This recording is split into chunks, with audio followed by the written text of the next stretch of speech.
छो एडा खणी कपड़ा खाया थी हां मोटण जी उम्मीद काने छा घणा ॾींहं जे लाइ थी वञे एतिरनि ॾींहं खां पोइ थी वञा घर जाणी ते मासी पोइ बि तुंहिंजी किरकिर शुरू आहे ऐं माई कहिड़ी किरकिर खणी कई आहे तुंहिंजे पोयां पुछां बि न छा ॾिसो त सही पुछांसि थी त माई मुंहिंजी थी पवे तंग त अहिड़ो कयो अथई मोटी अचे तुंहिंजे मुंहुं न पवां पर छा असांजो बि तुंहिंजे लाइ हां कोन थो फाटे वञी वेह पंहिंजे भाउ जे घर ख़ुदा जे वास्ते मासी मूंखे तंग न कर न त असुल मोटी कोन ईंदीसांइ वेठी सॼो ॾींहुं अकेली दर्दूं खाइजांइ अकेली छो हां मां बि पंहिंजी धीअ खे वठी अचे हिते विहारींदसि अकेली छो थी दर्दूं खावां तुंहिंजूं इहे तिखियूं ॻाल्हियूं ऐं ताना ॿुधी ॿुधी मां साणी थी पई आहियां हाणे जहिड़ी वरंदी ॾींदी आहे ओड़ी वठंदी आहे मूंखां अॻ में वरी तो मूंखे कहिड़ो पलंग ते विहारियो आहे मासी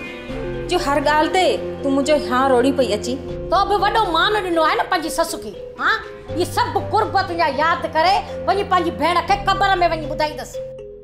त तुंहिंजी सिकीअ लधीअ मूंखे एतिरा सुख ॾिना आहिनि भेण तो बि सस जी हाँ सभई फर्ज़ पूरा करे छॾिया आहिनि न मासी सॼो ॾींहुं वेठी थी ॾंगी को ॿियो बि कमु अथई ससु नुंहुं खे मान ॾींदी आहे मान लाहींदी न आहे मासी अमीना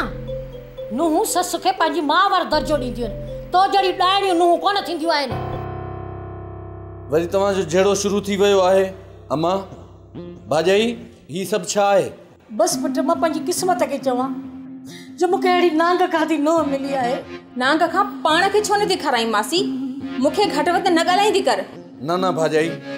ख़ुदा जे वास्ते हिन घर जो सकून न विञायो हूं बि क्रोध ठिकरनि जो पाणी सुकाए छॾींदो आहे अम्मा तूं ई मुड़ी वञ मां छा थी कयां पुट भाॼाई अचो त मां तव्हांखे छॾे अचां अचो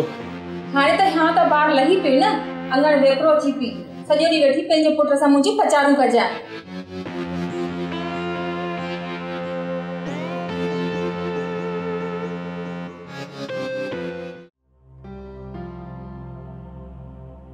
सॉरी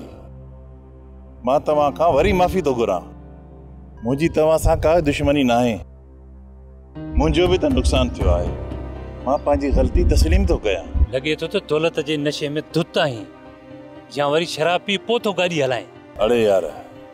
अण पीते जा सुरूर आहिनि बाक़ी त नशे जी बोतल खे ॾिठे ॾींहं थी विया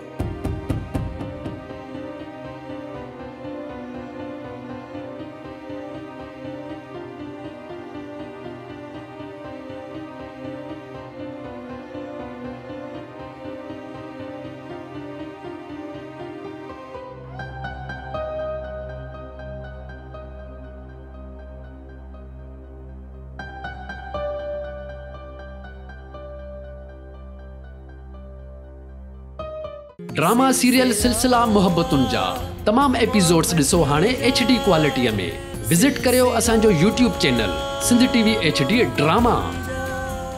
सब्सक्राइब कयो असांजो official YouTube channel Sindh TV HD drama ऐं वधीक अपडेट लाइ बेल आइकन खे क्लिक करियो।